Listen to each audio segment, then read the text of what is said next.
കുർബാനയുടെ രണ്ടാം ഭാഗത്തിൻ്റെ ഉള്ളടക്കമാണ് ഇവിടെ നമ്മുടെ ശ്രദ്ധാ വിഷയം.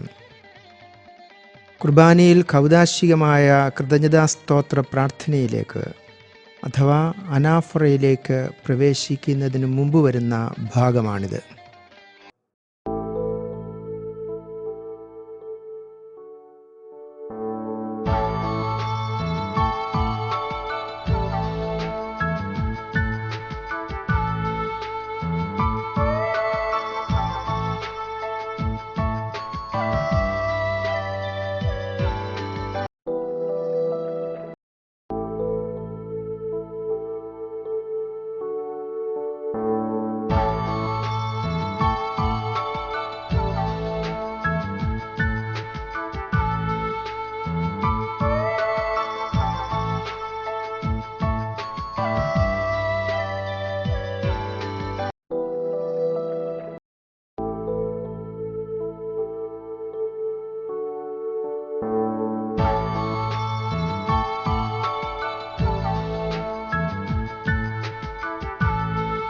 ബലിവസ്തുക്കളായ അപ്പവും വീഞ്ഞും ഒരുക്കുന്നത് സാധാരണമായി കാറാസൂസ പ്രാർത്ഥനയുടെ സമയത്താണ്.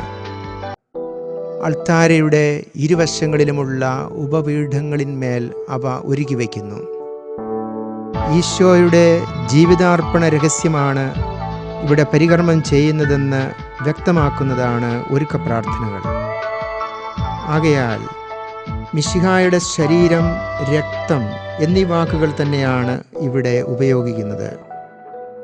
ക്രൂശിതനായ ഈശോയുടെ തിരുവിലാവിൽ നിന്ന് അവസാനത്തെ രക്തത്തുള്ളികളും ജലവും ഒഴുകിയിറങ്ങുന്നതിനെ പരാമർശിച്ചുകൊണ്ടാണ് കുർബാനയിൽ വെള്ളം വീഞ്ഞിനോട് കലർത്തുന്നത്. ജലം ജീവൻ്റെ പൊതു ഘടകമാണ്. കുരിശിൽ കുത്തിത്തുളയ്ക്കപ്പെട്ട ഈശോയുടെ തിരുവിലാവിൽ നിന്ന് ഒഴുകുന്ന ജലം ജീവദായകമാണ്. മിശിഹ നമ്മെ ജീവിപ്പിക്കുന്ന ജീവനുള്ള ഉറവയായി തീർന്നിരിക്കുന്നുവെന്ന് അത് സൂചിപ്പിക്കുന്നു.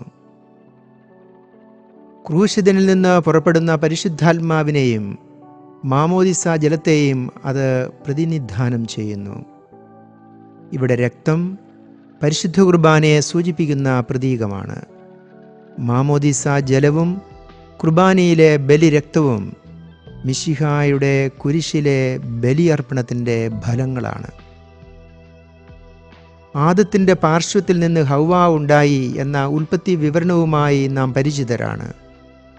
വാസ്തവത്തിൽ മിശിഹായുടെ തകർക്കപ്പെട്ട പാർശ്വത്തിൽ നിന്നാണ് തിരുസഭ ഉത്ഭവിച്ചത് എന്ന് സഭ നമ്മെ പഠിപ്പിക്കുന്നു. ഈശോയുടെ ബലിയർപ്പണവുമായി ബന്ധപ്പെട്ടാണ് സഭയും കൂദാശകളും ഉണ്ടായത്. ഈ അവബോധത്തോടെ നന്ദിയോടും അതീവ ഭക്തിയോടും കൂടെ നാം ഒരുക്ക ശുശ്രൂഷയെ കാണണമെന്ന് സഭ ആഗ്രഹിക്കുന്നു. തൻ്റെ ബലിയിലൂടെ ഈശോ നമ്മെ പിതാവുമായി രമ്യതപ്പെടുത്തുകയും തൻ്റെ തകർക്കപ്പെട്ട ശരീരത്തിൻ്റെ സ്ഥാനത്ത് താൻ നിർമ്മിച്ച ഉദ്ധിത ശരീരത്തിൽ നമ്മെ ഐക്യപ്പെടുത്തുകയും പിതാവിൻ്റെ സന്നിധിയിലേക്ക് പ്രവേശിപ്പിക്കുകയും ചെയ്തിരിക്കുന്നുവെന്ന് എഫേസുസ് ലേഖനം 2-ാം അധ്യായം 13, 16,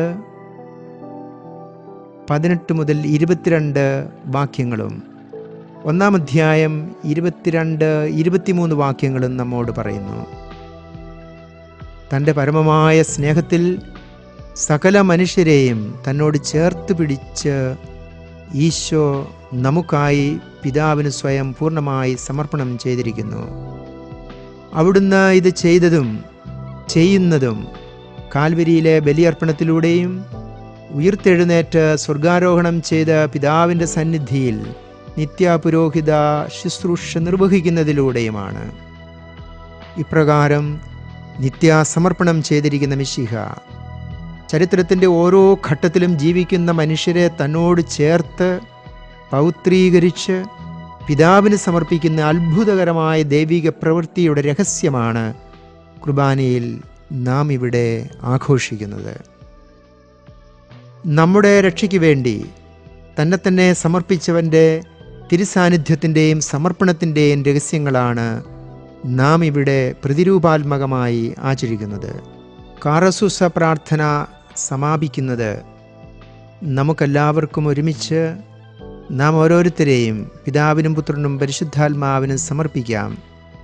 ഞങ്ങളുടെ ദൈവമായ കർത്താവെ, അങ്ങേക്ക് ഞങ്ങൾ സമർപ്പിക്കുന്നു എന്ന് പറഞ്ഞുകൊണ്ടാണ്. ഈ സമയം ബലിവസ്തുക്കളോട് ചേർത്ത് നമ്മുടെ ജീവിത ബലിയും കാസയിലും പീലാസയിലും നാം സമർപ്പിക്കണം. കാരണം നമ്മുടെ ജീവിതത്തെ മിശിഹായോട് ചേർത്ത് വയ്ക്കാനും മിശിഹായിലൂടെ ദൈവപിതാവിന് സ്വീകാര്യമായ കാഴ്ചയായി അർപ്പിക്കാനുമുള്ള അവസരം കൂടിയാണ് കുർബാന. 3-ാം നൂറ്റാണ്ടിൽ കാർത്തേജിലെ മെത്രാനായിരുന്ന വിശുദ്ധ സിപ്രിയാൻ പറയുന്നു, കാസിയിൽ വെള്ളം വീഞ്ഞിനോട് ചേരുമ്പോൾ ജനം മിശിഹായോട് ചേരുകയാണ്. വിശ്വാസികളുടെ സമൂഹം ഒന്നിക്കുകയും വിശ്വാസികളെല്ലാം ഐക്യപ്പെടുകയും ചെയ്യുന്നു.